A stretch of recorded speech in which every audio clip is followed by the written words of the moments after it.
Hi, students. I welcome you all to today's English class.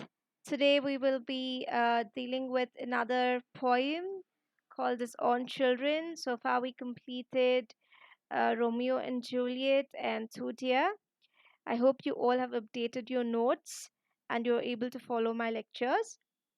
So, this poem on children is a very relevant poem in today's context, as parents are too possessive in shaping their children's goal. The poem is extracted from the work The Prophet, written by Khalil Gibran. The poem is also translated into Kannada. It is a mode of conversation as a mother asks a prophet to speak about children. So Khalil Gibran was born on Jan 6, 1883. He died on April 10, 1931. He was a Lebanese American writer, poet, a visual artist, considered as a philosopher, although he himself rejected the title. He's best known for the work The Prophet, which was first published in the United States in 1923 and has since become one of the best selling books of all times. It's been translated to more than 100 languages.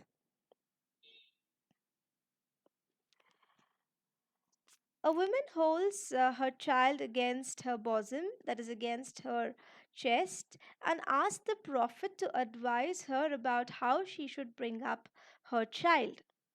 So she's so excited about bringing up her child, and she's so much in love with the motherhood. Now she wants to seek advice from this prophet of how to bring up her child. So, in reply to her question, the prophet says, your children are not your children. They are the sons and daughters of life's longing for itself. They come through you, but not from you. And though they are with you, yet they belong not to you. So the prophet says something very surprising. He says that our children are not really our children. For us to claim that we have control over them and they will listen to each and every word of us, they are the results of life's longing for itself. It desires to replicate itself. So, children stay with us, but they do not belong to us. Parents cannot command children to do various things or treat them like their puppets. So, here he says biologically, you can give birth to your children, though they come through you, they are not from you. They are actually a blessing from above, blessing from God. So he would have already designed a certain plan in the child's life, and as parents you just have to guide them to go and explore the will of God in their life, rather than forcing your desires upon your children. You may give them your love, but not your thoughts, for they have their own thoughts. So, here the prophet says that we have the right only to love our children, but not to shape their thoughts or not to conquer their souls. You may house their bodies, but not their souls. He says that parents can house the bodies, meaning they can nurture their children, but they cannot control the souls, for their souls dwell in the house of tomorrow. For their souls are already designed for the future, which cannot be visited, not even in your dreams.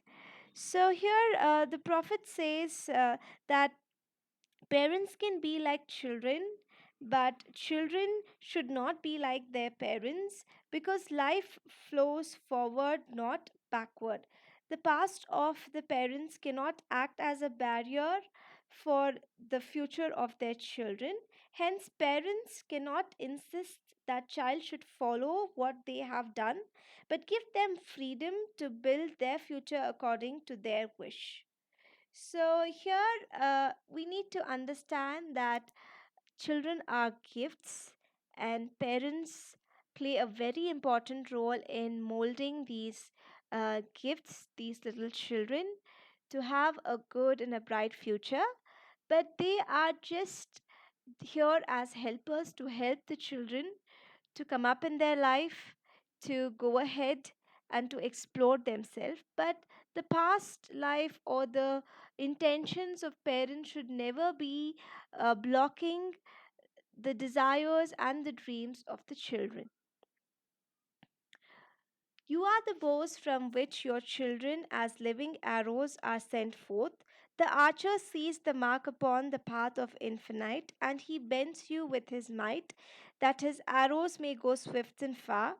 Let your bending in the archer's hand be for gladness, for even as he loves the arrows that flies, so he loves also the bows that is stable. So here the prophet gives the metaphor of bow to parents and the metaphor of arrow to children, and says that the bow has to be stable and stay behind in order to send the arrow ahead far into the distance. He reminds the women that all the parents that God loves the bows, the parents, and the arrows, the children, equally. He is the archer who bends the bows, that are the parents, to send the arrows. Arrows are children to their respective destination. Therefore, he wants the bow to be strong and flexible so that they can stand the arrows to the farthest destination.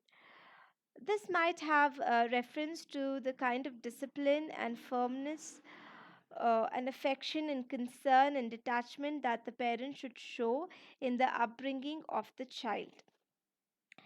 Now, the prophet draws the metaphors of bows and arrows to compare parents to bows and children to arrows. God is mere an archer who handles both the bow and the arrow. Here, God uses parents for the sake of creation of the future generation. God never discriminates as He loves both. The parents as well as the children, both as well as the arrow.